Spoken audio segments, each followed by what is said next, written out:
साधना पथ पर चलते हुए ही भटक गए, कहीं न कहीं अटक गए। इसका कारण क्या होता है? प्रयोजन के विषय में अनभिज्ञता। हमारी जरूरत क्या है, हम किस प्रयोजन से कार्य कर रहे हैं, प्रयोजन ज्ञात होना चाहिए ना, अपना उद्देश्य हमें ज्ञात होना चाहिए ना, हम कहाँ चले हैं पता हो, तब भी तो हम गंतव्य तक पहुँच पाएंगे। हाँ, हम जो कोई भी कार्य कर रहे हैं उसका परिणाम पता होना चाहिए। परिणाम पता हो तभी हम उस कार्य को कर पा सकते हैं।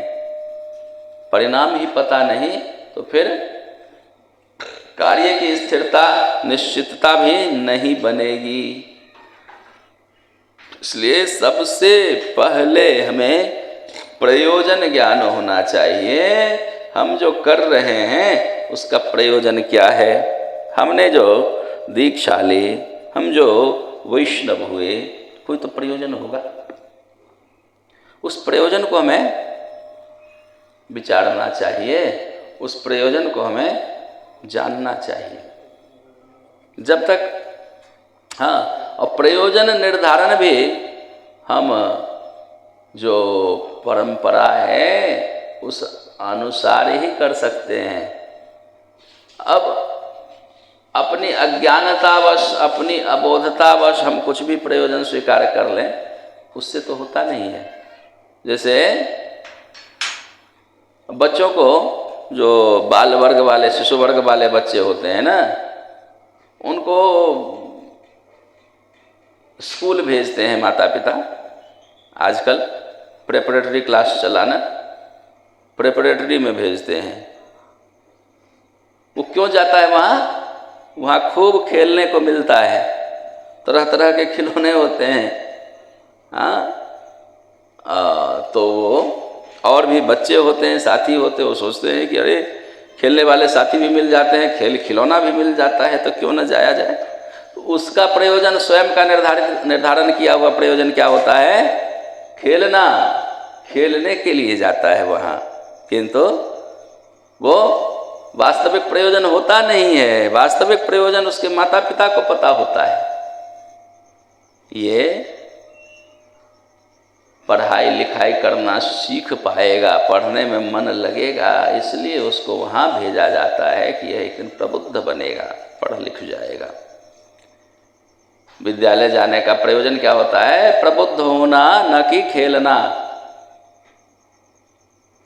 तो ऐसे ही अज्ञानतावश, अबोधतावश ऐसा भी होता है कि वैष्णव होते हुए भी, दीक्षा लेते हुए भी अपना प्रयोजन ज्ञान नहीं हो पाता है। अपने मन मन में सोच लेते हैं कि अरे अमुक जो दीक्षा लिया तब से बड़ा स्वस्थ रहने लग गया, मैं भी निरोग हो जाऊंगा इसलिए वैष्णव बन जाऊं, मैं भी धनी हो जाऊंगा, जो भी हमारे कर्ज ऋण उधार हैं वो सब चुकता हो जाएगा, हम वैष्णव बन जाएं। ये सब व्यर्थ प्रयोजन है। उस अबोध बालक की तरह ये सब प्रयोजन नहीं है। इसके लिए वैष्णव नहीं हुआ जाता है। वैष्णव होने का एकमात्र प्रयोजन होता है भगवत संबंध युक्त हो जाना।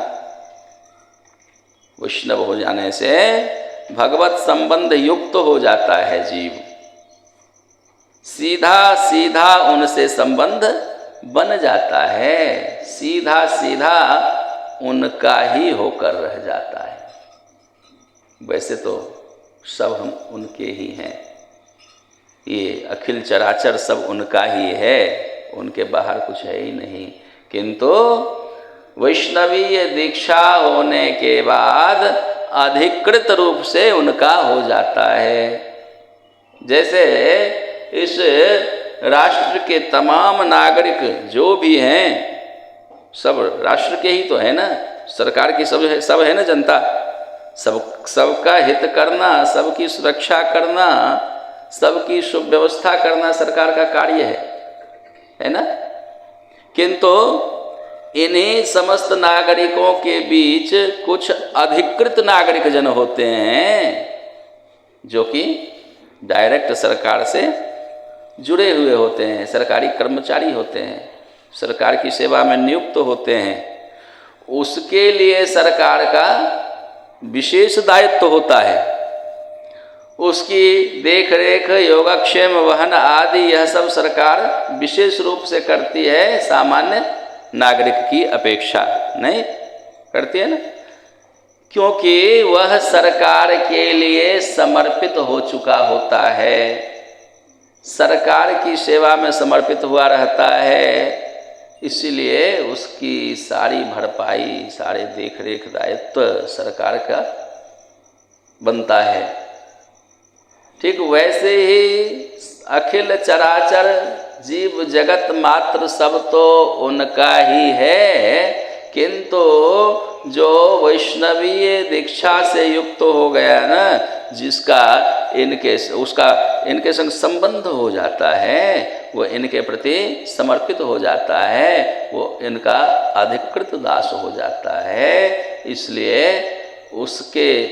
उसका समस्त योगक्षेम, उसकी सारी सुविधा सब उनका ही यह सीधा दायित्व हो जाता है। निर्वहन वो स्वयं से करते हैं।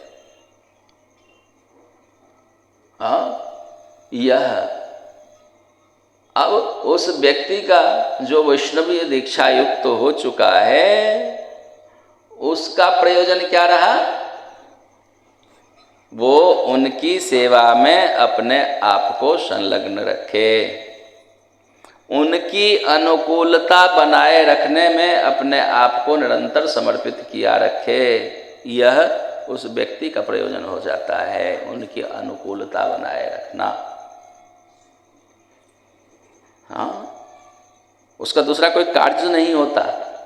जैसे कोई सरकार में कार्यरत है, सरकारी कर्मचारी है, जो उसको कार्य मिला है उस कार्य में ही उसे निरंतर लगे रहना होता है। दूसरा तीसरा जॉब नहीं कर सकता, कर सकता है? कंपनियों में भी नहीं होता है, प्राइवेट कंपनियों में भी ऐसा विधान है। जिसके लिए वो कार्य कर रहा है, जो उसका भरण पोषण कर रही कंपनी, उसके लिए कार्य करना है, दूसरे तीसरे के लिए नहीं कर सकता वो। उसका प्रयोजन क्या हुआ? उस कंपनी का हित करना, उस कंपनी के हित के लिए, सरकार के हित के लिए अपने आप को समर्पित किए रखना। बस वही बात है, वही हम समस्त वैष्णव जनों को भी सोचना चाहिए।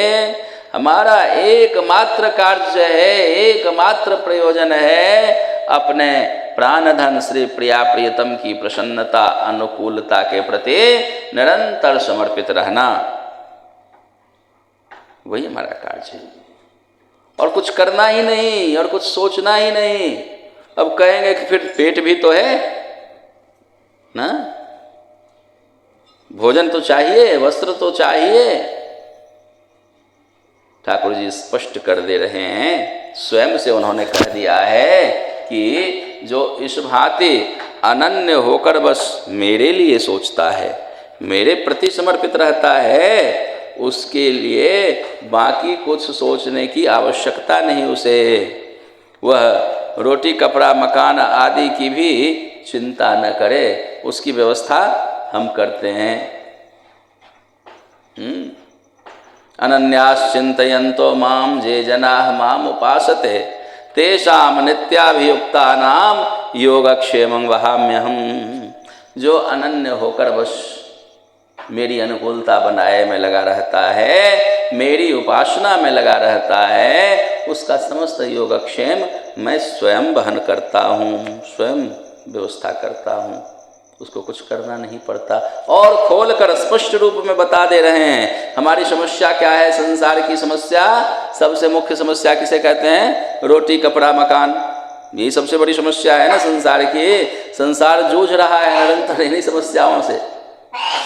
तो जो भक्त हैं, जो समर्पित हैं, वैष्णव हैं, उनके लिए ठाकुर जी की घोषणा है कि जो वैष्णव हो गया उसे रोटी कपड़ा मकान की चिंता में नहीं पड़ना चाहिए। हमारे भोजन की व्यवस्था कैसे होगी, वस्त्र कैसे जुटेगा, इसकी चिंता उसे नहीं करनी चाहिए। यदि वो करता है तो ठाकुर जी का कहना है कि उसका व्यर्थ है, फिर वैष्णव होना व्यर्थ है, उसका जीवन जीना, फिर वो मेरा बना ही क्यों। भोजनाच्छादने चिंता वृथा कुर्वन्ते वैष्णवा। वैष्णव होकर यदि भोजन आच्छादन की चिंता करता है तो फिर व्यर्थ है वैष्णव होना उसका। हाँ, अब कहेंगे फिर कौन करेगा, उसकी चिंता कौन करेगा, सरकार की ओर से फंड आएगा क्या उसके लिए? नहीं, उसकी चिंता, उसकी व्यवस्था स्वयं ठाकुर करते हैं। जिनके चिंतन में, जिनके हित के चिंतन में, नाम रूप लीला के चिंतन में वो लगा रहता है ना, वो उसकी चिंता करते हैं, वो उसकी व्यवस्था करते हैं। उनका स्वभाव है वो कभी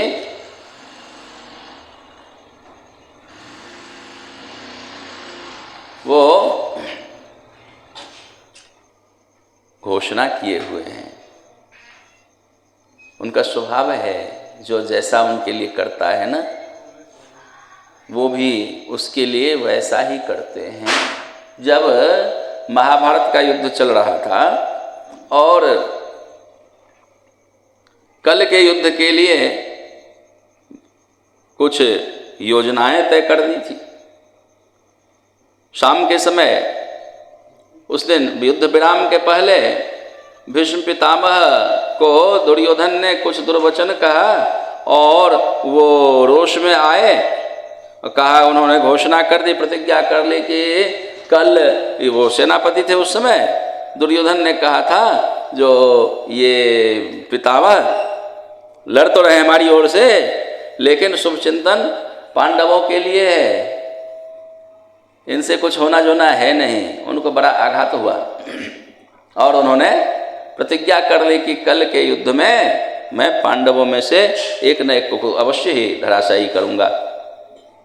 अब भीष्म प्रतिज्ञा हो गई, भीष्म पितामह की योजना के संग कल सामना है, तो रात में आगामी कल के युद्ध की योजना बनाने के लिए, कुछ विमर्श के लिए रात्रि के समय अर्जुन गए भगवान के शिविर में।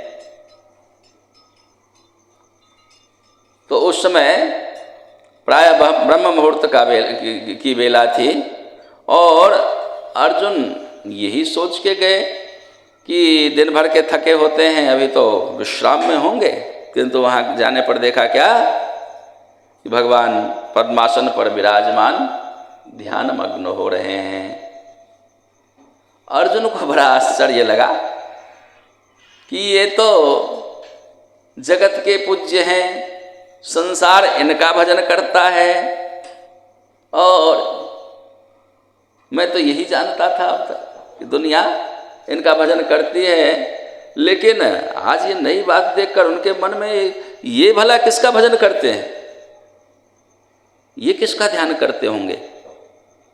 जिस बात के लिए गए थे अर्जुन वहाँ, वो बात तो पीछे रह गई, अब इनके मन में यह बात आ गई कि ये आखिर ये किसका भजन करते हैं।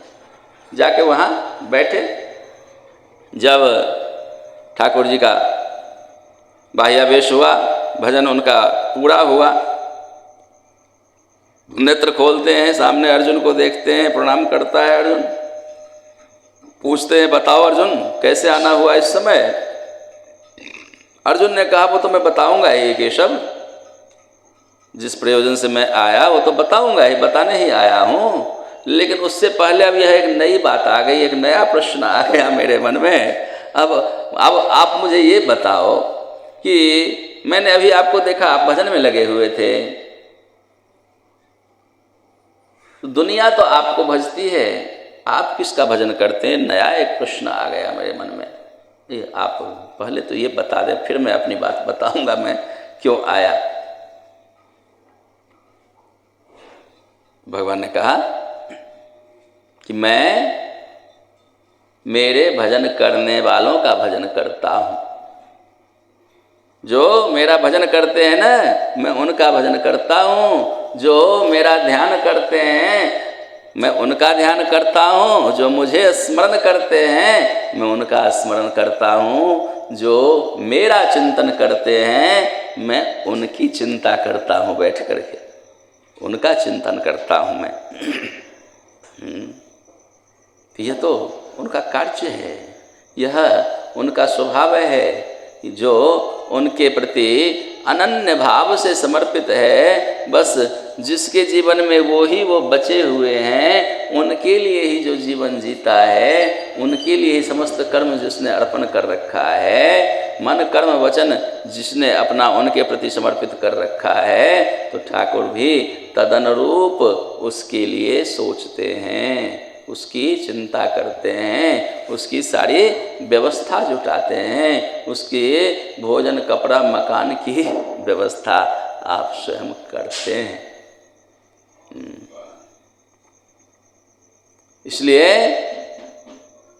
अनन्य होकर के बस हम उनका ही होकर, उनके प्रति समर्पित होकर उनमें ही निरंतर लगे रहें, यह प्रयोजन है, यह हमें जानना चाहिए। वैष्णव होने का प्रयोजन, हम उनके हो गए हैं, अब उनके लिए ही जीना है, उनके लिए ही मरना है, उनके लिए ही कुछ करना है, यह अब जीवन ही उनके लिए है।